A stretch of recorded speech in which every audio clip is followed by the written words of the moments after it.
निंड मुतालिक़ कहिड़ियूं रिसर्चिस कयूं वयूं आहिनि, असांखे कहिड़े वक़्तु सुम्हणु घुरिजे। नासा जंहिंजो कमु स्पेस ते स्टडी करणु आहे, उन निंड मुतालिक़ छा चयो आहे? अॼु जूं जेके वॾियूं कंपनीज़ आहिनि उहे निंड ते कहिड़ो कमु करे रहियूं आहिनि? अस्सलाम वालेकुम, मां असलाउद्दीन ऐं तव्हां ॾिसी रहिया आहियो सिंधी थॉट्स। 1947 जून में हिकु रशियन एस्ट्रोनॉट उन कोशिश में हुयो त जेको ज़मीन तां कार्गो शिप आयो आहे उनखे स्पेस स्टेशन सां लॻाइजे। हिन 12 ॾींहं खां सही तरह निंड न कई हुई। रशियन एस्ट्रोनॉट खां कार्गो शिप लॻाइण में ग़लती थी वई ऐं उहो अची स्पेस स्टेशन सां टकराइजी वियो ऐं उन सां वॾो नुक़सानु इहो थियो जो अधु स्पेस स्टेशन जो पावर ख़तमु थी वियो।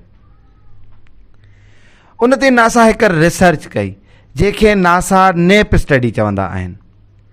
उन में मुकमल स्टडी कई वई त निंड जो इंसान ते छा असरु पवंदो आहे। एस्ट्रोनॉट्स याने ख़िलाबाज़नि खे निंड जी वधीक ज़रूरत हूंदी आहे।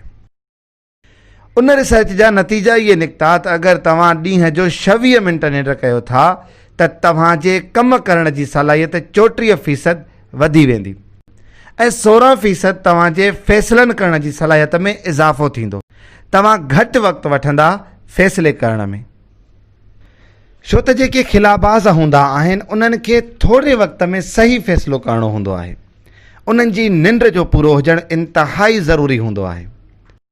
नासा जे उन रिसर्च शाया थियण खां बाद न्यूरो साइंटिस्ट निंड ते काफ़ी तहक़ीक़ूं कयूं। उन्हनि तहक़ीक़नि जा नतीजा इहे निकिता त निंड पूरी करण सां असां केतिरनि ई बीमारियुनि खां बची सघूं था। असां सभिनि खे 8 कलाक निंड ज़रूरु करणु घुरिजे। दुनिया जा 2 हिसा माण्हू 8 कलाक निंड नाहिनि कंदा। निंड पूरी न करण जे करे जेका सभ खां वॾी ख़तरनाक बीमारी थिए थी उहा कैंसर आहे। अहिड़ी तरह यादाश्त जो घटि थी वञणु ऐं असांजे जिस्म जो दिफ़ाई निज़ाम याने इम्यून सिस्टम कमज़ोर थी वञणु, उन खां अलावा काफ़ी अहिड़ियूं बीमारियूं आहिनि जेके निंड मुकमल न करण जे करे थियनि थियूं। हाणे सवाल इहो आहे त नासा निंड ते स्टडी या रिसर्च छो कई, या नासा खे निंड ते स्टडी करण जी ज़रूरत छो पई? निंड जो तालुक़ त दिमाग़ सां ऐं जिस्म सां आहे ऐं नासा जो कमु ख़िला ते स्टडी करणु आहे। ख़िला में ग्रेविटी न हुजण जे करे हथ ऐं पेर चुरपुर कंदा रहंदा आहिनि, उहे अव्हां जे कंट्रोल में न आहिनि हूंदा। उन करे निंड करण में काफ़ी मसइला पेश ईंदा आहिनि। असां 24 कलाकनि में हिकु दफ़ो सिज उभरंदे ऐं लहंदे ॾिसंदा आहियूं, पर ख़िला में हर 90 मिंट खां बाद सिज खे उभरंदो ऐं लहंदो ॾिसंदा आहिनि। इहो ख़ुदि निंड करण में वॾो मसइलो पेश ईंदो आहे। ख़ासि करे उन्हनि शयुनि खे नज़र में रखंदे नासा निंड ते रिसर्च कई ऐं नासा में हिकु अहिड़ो ग्रुप पिणु आहे जेको निंड ते रिसर्च कंदो आहे।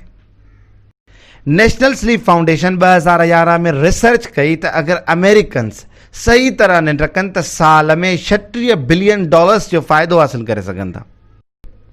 छो त निंड पूरी न करण सां माण्हू बीमार थियनि था ऐं मेडिकल अलाउंसिस जे मद में गवर्नमेंट उन्हनि खे इलाज जो ख़र्च ॾिए थी।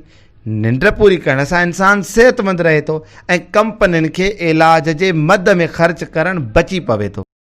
अहिड़ी तरह अगरि अमेरिकन्स प्रॉपर निंड कनि त हिकु साल में $36 बिलियन जो फ़ाइदो हासिलु करे सघनि था।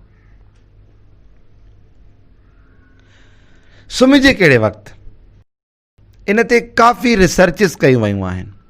उन्हनि में चयो वियो आहे त अगरि तव्हां सुबुह जो ठीकु 5 बजे उथो था त 12 खां 2 बजे जे विच में 20 खां 30 मिंट आराम कयो। इहो अव्हां जी सिहत लाइ फ़ाइदेमंद आहे। अगरि अव्हां सुबुह जो देरि सां उथो था त 2 खां 3 बजे जे विच में ज़रूरु आराम कयो, पर 3 बजे खां बाद न सुम्हिजे। उन सां अव्हां जी राति जी निंड ते इफेक्ट पवंदो ऐं अव्हां प्रॉपर 8 कलाक निंड न करे सघंदव। 2006 में हिकु ॿी रिसर्च कई वई डॉक्टर्स ऐं नर्सिस ते, जेके एमरजेंसी वार्ड में 12 कलाकनि जी नाइट शिफ्ट कंदा हुया। उन में ॾिठो वियो त जेके नर्सिस ऐं डॉक्टर्स पंहिंजे 12 कलाकनि जी शिफ्ट में 20 खां 30 मिंट आराम कंदा हुया त उन्हनि जा फ़ैसिला मरीज़नि जे लाइ काराइता साबित थींदा हुया ऐं नुक़सान घटि थींदा हुया।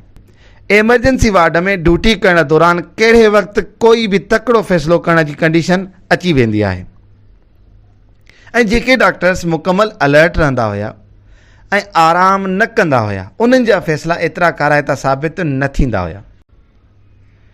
उन करे चयो वियो आहे त अव्हां किथे बि कमु कयो, ॾींहं जो या राति जो, उन दौरान कुझु हिसो आराम जो ज़रूरु रखो। हिन वक़्तु केतिरियूं अहिड़ियूं कंपनियूं आहिनि जेके इन तरफ़ अचनि पियूं, जीअं गूगल। कमु करण दौरान आराम करण लाइ नैप बेड्स यानी नंढा नंढा बिस्तरा ठाहिया आहिनि त जीअं कमु करण दौरान एम्प्लॉइज़ कुझु वक़्तु आराम कनि। इन करण सां एम्प्लॉइज़ जी सलाहियतुनि में 34% इज़ाफ़ो थिए थो ऐं इहो कंपनियुनि जे लाइ फ़ाइदेमंद आहे। असांखे बि पंहिंजे ॿारनि खे मंझंदि जे वक़्तु 20 खां 30 मिंट ज़रूरु निंड कराइणु घुरिजे। असांखे पाण बि निंड करणु घुरिजे। यादि रखो त कामयाबियुनि खे हासिलु करण लाइ सिहत इंतिहाई ज़रूरी आहे ऐं सिहत लाइ प्रॉपर निंड ज़रूरी आहे। अगरि अव्हांखे असांजी काविश पसंदि अचे त असांजे यूट्यूब चैनल सिंधी थॉट्स खे ज़रूरु सब्सक्राइब कंदा ऐं हीउ पैगाम वधि खां वधि शेयर कंदा।